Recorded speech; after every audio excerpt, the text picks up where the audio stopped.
Это новости на канале «Новый век». Мы снова в эфире. 13 человек пополнили ряды сотрудников МЧС. Сегодня на площади Победы прошла торжественная церемония принятия присяги.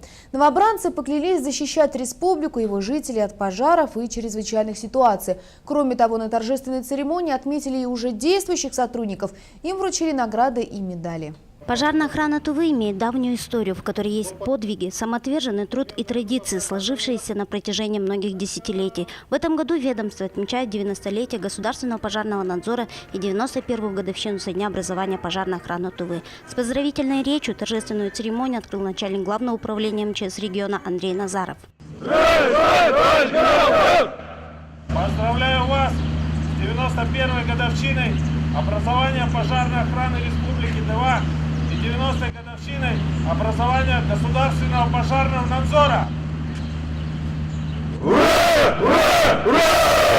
13 сотрудников перед своим начальством и коллегами произнесли слова присяги, служения во благо народа и Родине. Поздравляю, принятие присяги. Тай строй.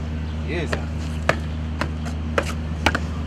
Поддержать в эту волнительную минуту огнеборцев пришли и их родные. Меня присягу принимает мой родной брат. Я очень рад, что он работает в таком сильном подразделении, что помогает людям.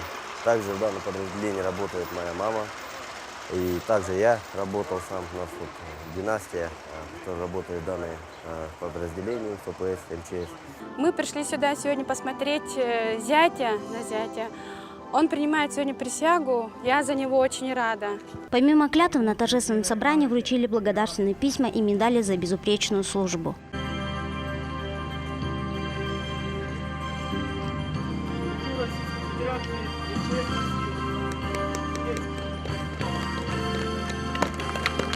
К завершению мероприятия начальник главного управления МЧС региона Андрей Назаров еще раз напомнил принявшим присягу о том, что это клятва на верность Родине и принимается она один раз, а также поздравил сотрудников пожарной охраны и ветеранов.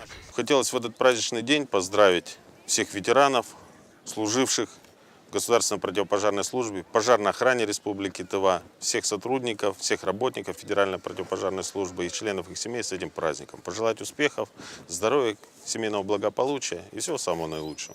Чинчиса Мугабы, телекомпания «Новый век».